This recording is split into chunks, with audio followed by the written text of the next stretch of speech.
everybody. Welcome once again to another installment of A Rebel Without Applause, coming to you not this time from my little nutshell of infinite space, but elsewhere, actually Lake Tahoe. With me today, I have a really special, terrific, and brilliant guest. He is a columnist, a journalist, and a political commentator, former editor of the New Republic, and he's currently the editor-at-large for Jewish Currents. His op-eds appear regularly in the New York Times. And if he looks familiar to you, you may have seen him sharing his thoughts on his Substack page or on MSNBC. His latest book, which I read and I just finished, is called Being Jewish After the Destruction of Gaza, A Reckoning. It's my good fortune to have him here with me today from his perch on the isle that is Manhattan. Welcome, Peter Beinart. How are you? I'm okay. Thanks. Glad to be with you.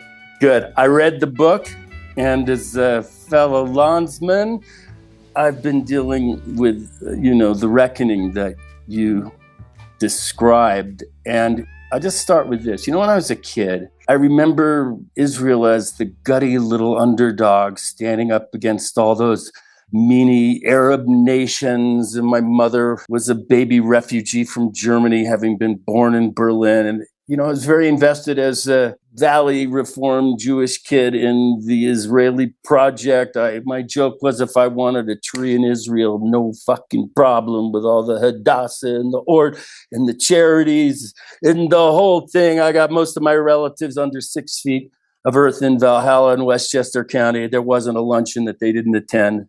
But it seems different today. And I'm feeling you've experienced some of that yourself. Yeah, I think it's very difficult for many of us to hold, two truths together.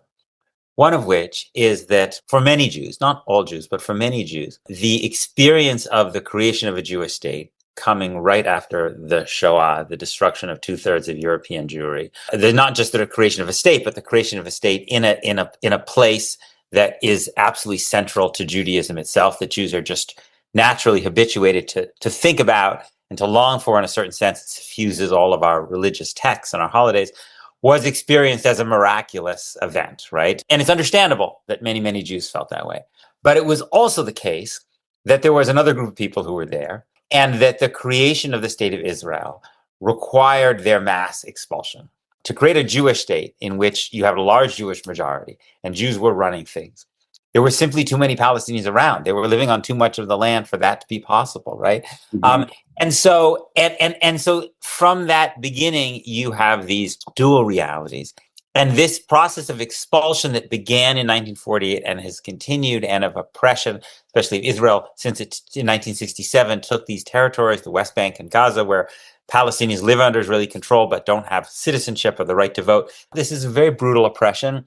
It leads to violent, to often terrible, terrible violence in response, most horrifically on October 7th. And then in response to that, you have even more horrifying violence by Israel. And so we have to, and my book in some ways is about how we can hold these two stories, caring about ourselves as Jews, our safety, but also recognizing, this is kind of my core point, that I believe that the safety of Jews and the safety of Palestinians is interconnected. So we're not going to get safety at Palestinians' expense. That the long-term path to our safety, which we yearn for, which we deserve, is also safety and freedom for Palestinians too. So what was at once a political miracle for Israel in 1948, as you say, coming after the Holocaust, was a political tragedy for the Palestinians. Yes, and we need to try, one of my favorite lines from Pirkei Avot in the Mishnah, the oldest part of the Talmud, is it says, "Who is wise? The one who learns from all people," right? So one of the things I think is really important for Jews is many of us understand what Israel means in a certain kind of Jewish stories. As you say, since we were kids, we've been hearing that. But it's really important to try to walk a few blocks in the shoes of Palestinians who are thinking, okay, what would happen to European Jewry was horrible, right? Most Palestinians would say that without any prompting. But it wasn't us. We didn't do it. We're sitting here. We were colonized by the British. We're looking forward to having independence, like all these other peoples around the world who were colonized by various colonizers. And it's not our fault. We shouldn't be the ones who have to pay, right, for the things that Germans and Poles and Lithuanians, Ukrainians did to Jews. But we pay the price, which is that the European Jews come and take our homes and make us refugees, right? Oftentimes in the Jewish discourse, there's a way of treating Palestinians as pathological, as kind of like, just like they're naturally anti-Semitic or they're naturally violent and hateful, as opposed to understanding why the world would look very different from their experience than it might look to many Jews. When you say that, I'm reminded of, I'm old enough to remember when Israel's real existential enemy was, Egypt. Right. And they had fought wars, as 48, 56, 67, 73. And you'd have these discussions. You cannot make a deal with the animals. You cannot make a deal with the animals. It's not possible. You cannot. Well, they did. Yes. And it still held. And they made it with a leader who had a history of being a terrorist, meaning Menachem Begin. And so just my thinking is like, it's fantasy thinking inhabits both sides. So the Palestinian people say the river to the sea, they ain't going anywhere. The Israelis aren't going anywhere. And alternatively, the Orthodox want the Judea and the Samaria and the biblical Israel. And it's this, that's fantasy thinking too. Nobody's going anywhere. So figure it fucking out. They did it with the Egyptians. Why can't they do it now? Well, I think the question is, on what terms are people going to live together? Now, one idea is the idea of partition, right? You're going to have an Israel, but then the West Bank and the Gaza and East Jerusalem would be a Palestinian state. Now, I think one of the problems with that, one of the challenges is that Israel has built more and more settlements in the West Bank. This is the land on which the Palestinians can build their state. Palestinians will say something like, listen, okay, we were going to divide the pizza, but you've been eating our slices of the pizza. So we have fewer and fewer slices, right? And so I think almost anyone would have to admit that the prospects of a viable, contiguous Palestinian state in the West Bank, it's much harder than it was, 20 or 30 years ago. Another vision is the idea of everyone living equally in one state, right? Which I'm quite sympathetic to. It means that people don't have to leave their homes. If Jews want to live in the West Bank because it's biblically precious to them, they should be able to live there, just living equally alongside their Palestinian neighbors. But that would mean that it wouldn't be a Jewish state. It would mean that it would try to be a state more like the state that some of us want in America, a state that treats everybody equally under the law, irrespective of their religion, their ethnicity. And while I believe that Israeli Jews could be safe in such a circumstance, because I believe that when people are treated equally, it ultimately makes things more peaceful. As you know, I don't need to tell you, most Israeli Jews and many American Jews would find that prospect terrifying. They would be like, we can't be safe without a Jewish state, without the IDF there. There is a third answer. And I think we have to acknowledge that it is there on the table, and it frightens me a lot, which is what I would call the American solution. And what I mean by the American solution is what was America's solution in the 19th century to its native population. We didn't create a two-state solution along the Mississippi River. We've cleaned you out of here, and now you can have everything west of Mississippi. You can have California. You can have Colorado. Going to Lakota. Yeah, that's right. That wasn't the answer. Nor did we what happened was that the United States, over a process of decades, basically destroyed the native population. Not every last person, but destroyed it to such a state there couldn't really be political and military resistance. Right. And that was, many countries were formed that way. And if you look at the Trump plan, which is to basically move all the Palestinians out of Gaza, and you look at the number of Palestinians who are being forced out of their homes in the West Bank, there is, in a way, a slow-moving process that looks a little bit like that. And so that is another alternative, that there are people, Benjamin Netanyahu said he supports the Trump plan. So these are the different alternatives. And one has to think in terms of what is one's basic values, moral values, and then ultimately one also has to think about what keeps people safe. And to me, I believe that the destruction of a people violates fundamentally my belief that Judaism insists on that all human beings are created equal in the image of God, and that's why. And I believe ultimately that the vision of equality is the best one. So being a person from the chosen tribe, a chosen people, doesn't mean you're chosen because you're superior or you're special. It maybe has another meaning. Maybe you're chosen to follow a higher standard. I'm not so sure. Yeah, I appreciate you mentioning that. I think it's very, very important, I think, to when you think about a very dangerous concept like chosenness, right, which draws a line between Jews and other people in the world, and is to assert that we are no better, we are no fundamentally different than any other group of people, right? Mm-hmm. What I think our texts say, well, at least I think that the interpretation that makes most sense to me is we have a particular way of interacting with God. Other human beings have other ways of interacting with God. And our particular way means that we have been chosen to have to follow certain rules, right? So if you look at Jewish texts, say that all human beings are governed by what are called the 7 Noahide laws. You can't kill, you can't steal.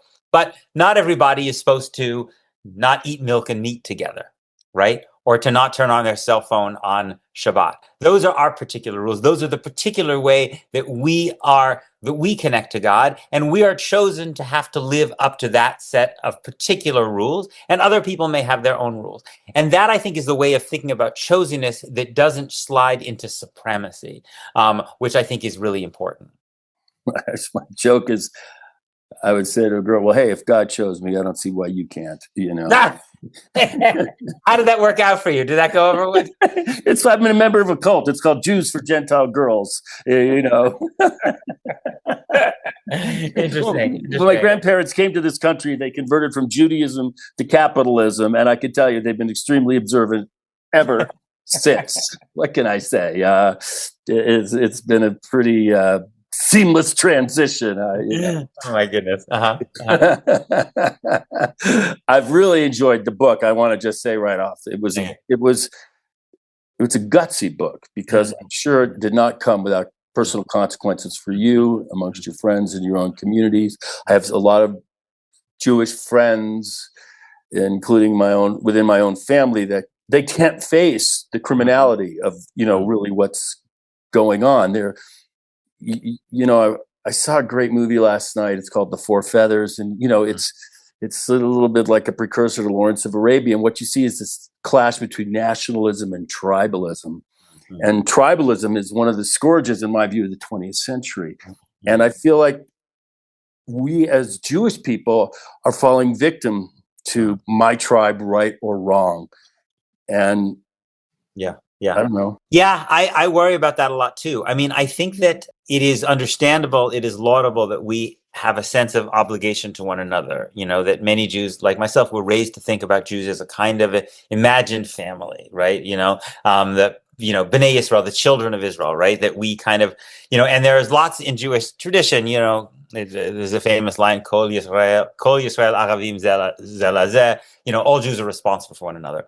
But I think we have to distinguish that we have to balance that against the notion that we also have a tradition which says that all human beings are created equal in the image of God, and they are all infinitely valuable. And we have to remember that obligation to one another doesn't mean blind loyalty to a state. States are self-interested actors, and they can protect people. They can also destroy people, right? And they always have to be subject to criticism, whether it's our own country, Israel, any other country, right? And so it just doesn't make sense to say that in order to be in solidarity with Jews, you have to support what Israel's doing, or even Israel's basic political ideology. Would someone say that in order to care about Chinese people, you have to support the government in Beijing, or to care about Black people, you have to support the government of Nigeria or Zambia or Kenya? It doesn't make sense. These states have to be subject to criticism. And my worry is that in a lot of Jewish communities, the state is put on this pedestal, right? Literally, you walk into a synagogue, you see it on the bima, the Israeli flag, and it's like, no, we worship, the center of Judaism is Torah, right? Israel is a state created by human beings, which must be subject to criticism by human beings, including us.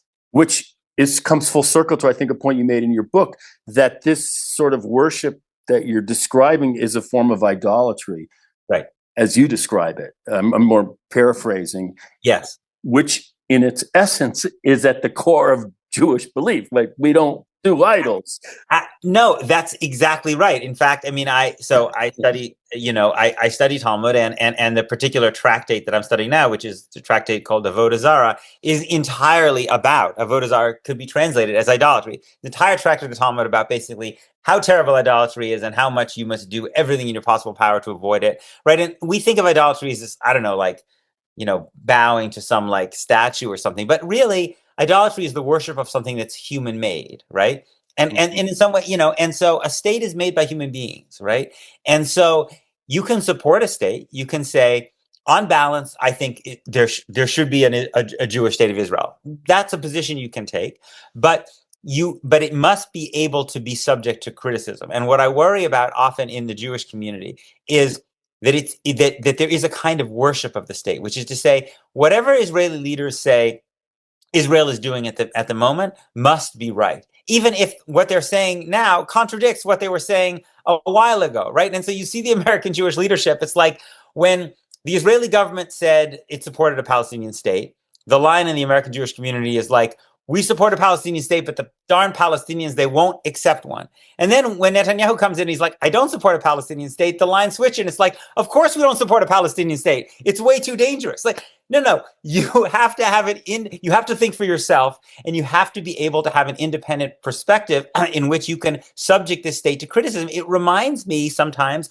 of the way I see some people in America dealing with Donald Trump. Exactly. It's like, Donald Trump is great because he's going to build the wall. Oh, he didn't build the wall. Screw the wall. We don't need the wall. Like, whatever Trump says, all of a sudden you basically bow down, right? And that seems to me, that's very, very dangerous. Well, I always thought if he ever finishes that wall, what I want to know is how the hell am I going to get out?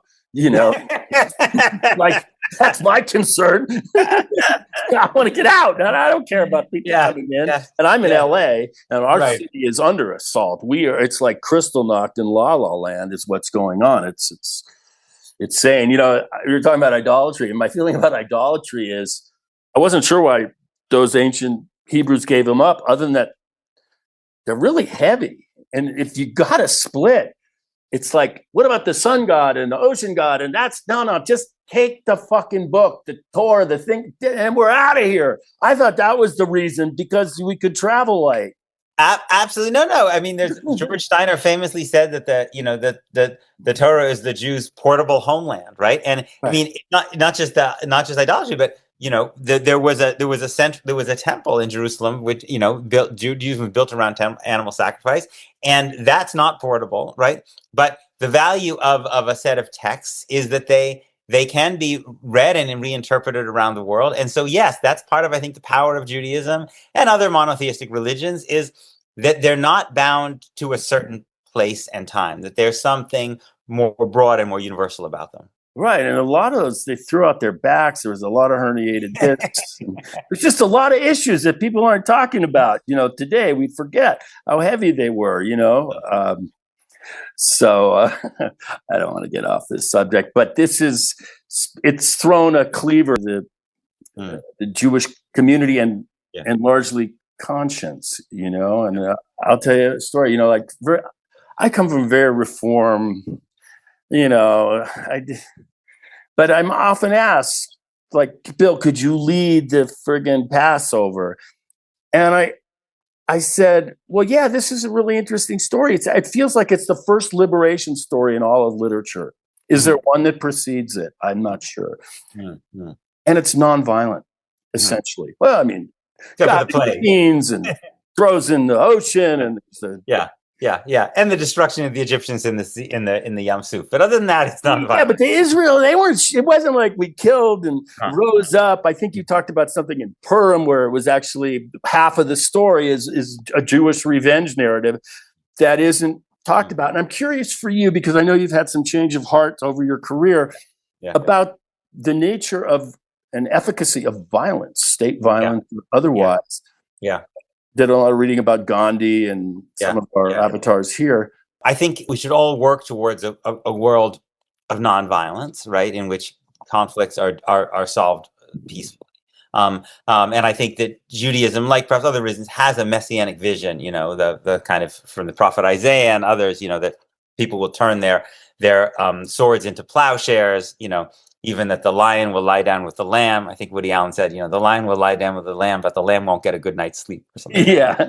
He was skeptical. But there's a vision, right? I think in the here and now, that's not attainable in this time, right? And so, we in a domestic place, we have police who carry guns, right? We empower them to carry guns. We hope that they'll use those justly, and we have militaries.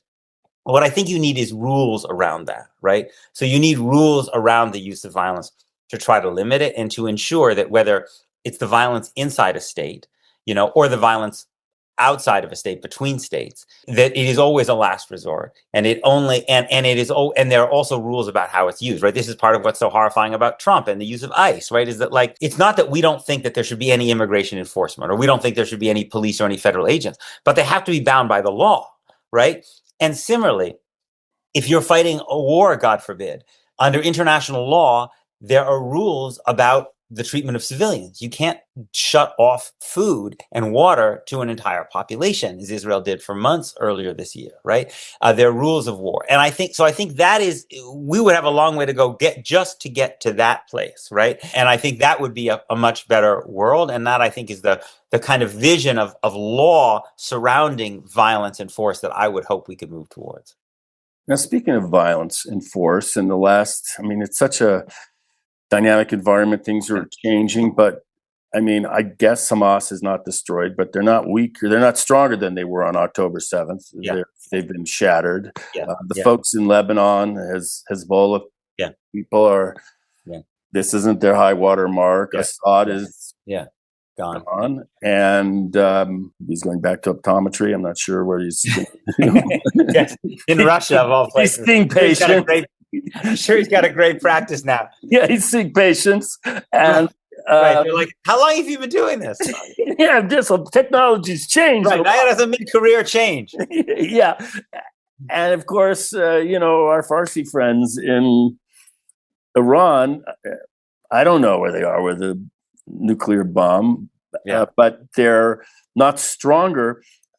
Is there a new opportunity here? Well, I think the problem is, Israel is far more militarily powerful and technologically sophisticated than these other places, right? And so it can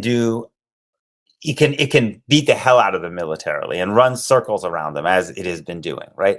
But you're not addressing the fundamental political problems, right? So let's take Hamas. Israel's killed huge numbers of Hamas fighters and leaders. It's destroyed huge amounts of weapons, right? But when you kill all these people, right, including a lot of civilians, then some of those people are going to want to fight you, right? Because they've seen you killed their father or you killed their brother, right? So it seems like what's happening in Gaza now is that Israel's not fighting. The people that Israel's fighting now are not the people who committed October 7th. Many of those people are dead. It's new people, right, who are fighting because they want revenge and because they see Israel rampaging around their area, right? And Israel's destroyed a lot of the weapons, but the weapons they seem to be using, Israel's also dropped an unbelievable amount of weaponry, bombs and other stuff, and a lot of that stuff doesn't explode, right? Comes back, yeah. So what are they doing? They're taking that. This is what they did. The Taliban did this. Is what they did in Iraq. It's what they did in Vietnam. It's an old story, right? So you think you're winning, right? Just like America thought it was winning in Vietnam, because the body count is now up to 74,000 Viet Cong we've killed, but there are another 74,000 you've just created or more, right? So this is, I think, the fundamental problem in Gaza and in different ways also in these other areas, right? Like, are you dealing with the root of people's grievances, which is fundamentally political, right?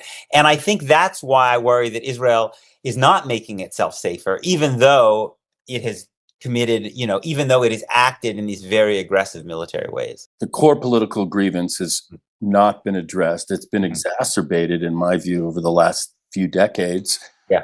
And, I remember as a kid in 1965, they had what is commonly referred to as the Watts riots, which I didn't think was a fair word because it sort of infers that, the black people, it was the summer and they just spontaneously combust.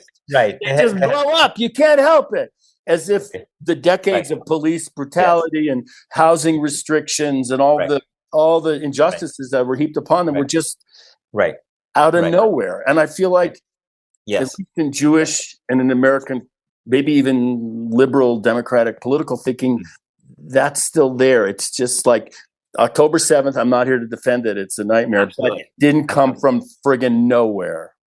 Absolutely. And I'm really glad you mentioned the quote unquote Watts riots and the other riots that continued in the United States in 65 and 66 and 67. Right. Because what Martin Luther King said, Martin Luther King was devoted his life to nonviolence, right? Right. Martin Luther King said, you can't understand these violent eruptions that are happening in Black areas in America's cities without understanding the structure of violence that Black people are experiencing. And if you don't want these violent eruptions, you have to deal with that structure of violence. And that was not an apology or a rationalization or justification for violent actions. We know that King profoundly opposed those things, dedicated his life to opposing those things. So we should be able to say that the targeting and killing of civilians on October 7th, murder, kidnapping, sexual violence, is fundamentally wrong. Right?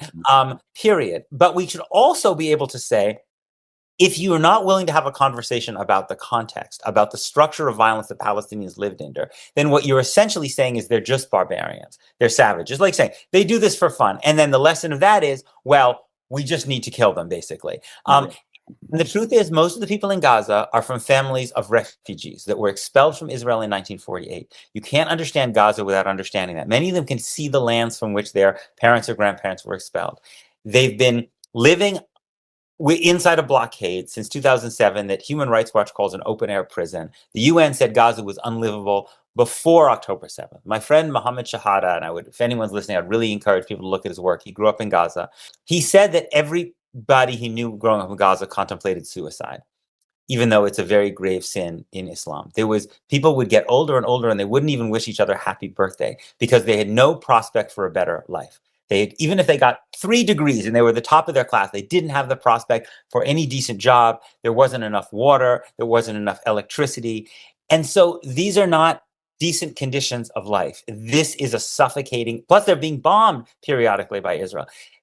Now that is not to excuse Hamas, but it's to say, if you want Palestinians to behave in a different way than October 7th, and Palestinians to produce different political movements other than Hamas, you have to offer them a vision of freedom, right? In which there's a prospect of them having a decent life. And Israel has not, especially since Netanyahu has come into power in 2009, Israel has not been doing that, which I think endangers everybody. So Zionism, can it include Palestinian equality? Depends what we mean by Zionism. I think it depends by Zionism, right? So I think if Zionism means a Jewish state, then I would say no, because I think a Jewish state is inherently unequal. Just like we would probably be, someone came along and said, listen, America's going to be a Christian and democratic state, but don't worry, Bill and Peter, you're going to be totally equal. We're just going to put a cross on the flag. Yeah. We're only going to allow Christians to immigrate here.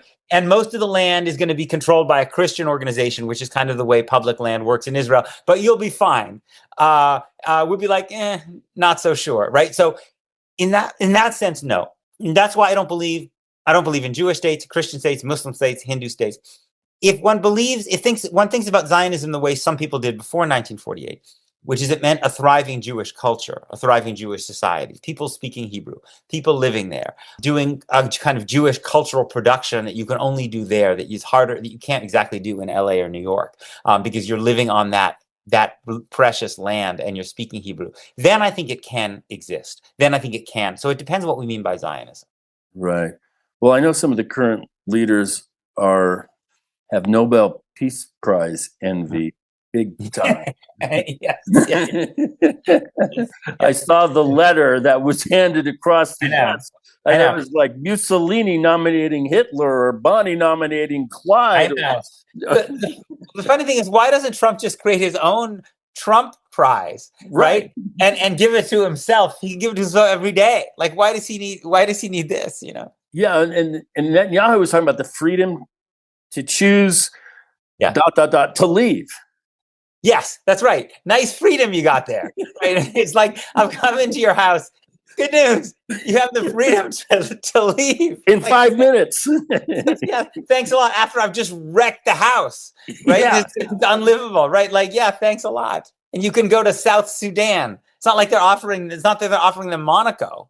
Right. I know. And by the way, some of those offerings are being made in Los Angeles now. I'm even afraid as a comedian, if I speak too much, someone will knock on my door and say, guess what? You just want a free trip to El Salvador or Sudan I or know. what's the alligator Alcatraz. You pick one. Alligator Alcatraz. I know. Lovely stuff. Right. Constitution out the window.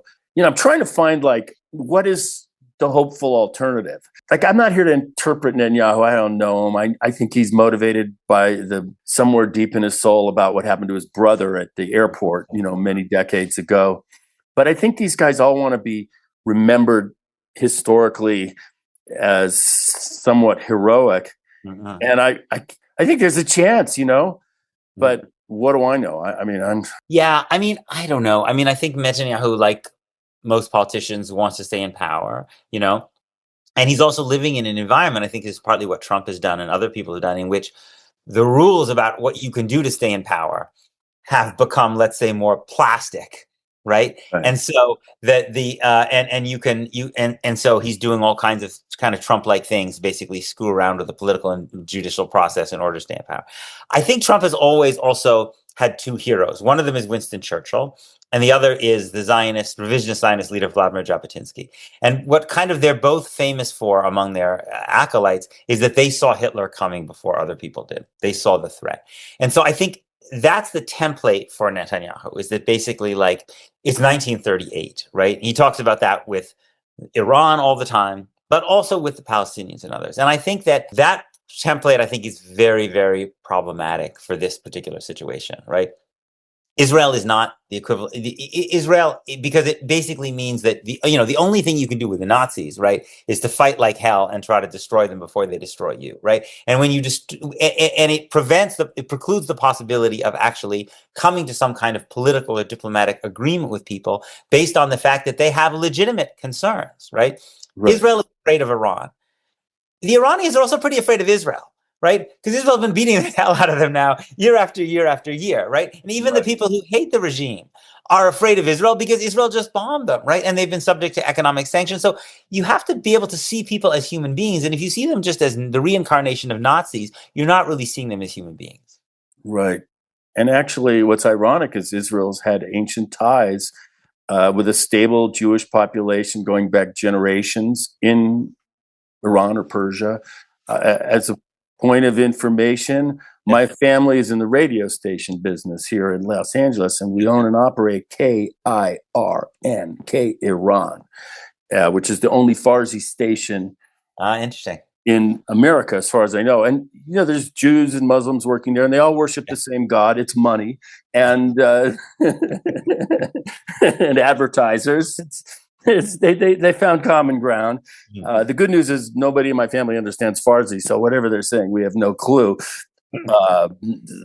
So, I don't want to berate this, but Peter, I want to say this. First of all, I've been living in your Substack world and your Instagram posts, and you're catching up on your op-eds and Jewish Currents and the New York Times, and you're just full throttle out there at the point of the spear of reckoning and truth. And I'm sure it doesn't come without some risk and loss of relationships for you personally. Well, I have a tremendous amount of privilege. And, I think a lot of us, as you were reckoning, I've been thinking more about that in America today, right? I have a passport. I'm an American citizen. I was born here. I'm also a white guy who lives on the Upper West Side of New York. I'm a tenured professor. And there are a lot of people whose lives are a lot more dangerous than me, and who would be, if they said the kind of things that I'm saying, they might pay more of a price than me. And one reason I feel like I should do these things is I have that security and privilege that some other people don't have. And there are people who don't like it, and they let me know. And some of them are in my family, my extended family or others. There are people in my religious community. And so, sometimes it's hard because, I want to be liked, like other people. I want people to think I'm a nice guy. And so it's kind of always hard when you see people who don't like you, don't think you're a nice guy. But I've also had a lot of really beautiful interactions and relationships that have been formed by this. I think one of the things that's been most important for me is that I didn't grow up knowing Palestinians, Right, we talked about Palestinians. I didn't know them. I know lots and lots of Palestinians, and it is very powerful to me to see that we come from different places. Our family stories are different, but they say, I hear from Palestinians again and again and again and again and again things along the lines of, this is ultimately not a struggle about us versus you, one tribe against another.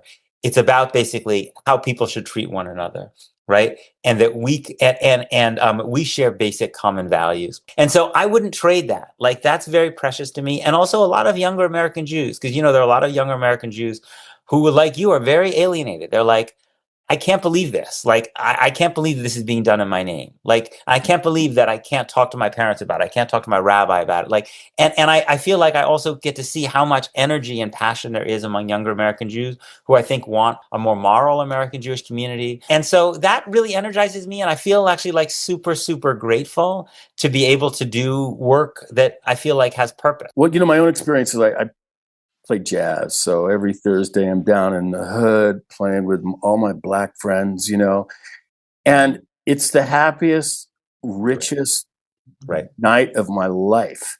Right. And I always feel I'm going to go integrate yourself. And it sounds like you've had a very powerful experience integrating yourself across boundaries that, people don't normally cross, and you're richer for it.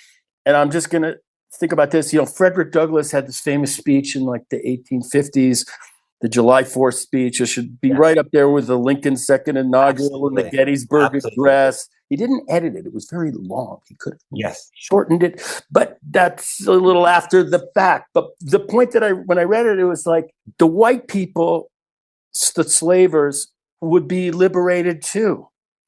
100%. From the abolition.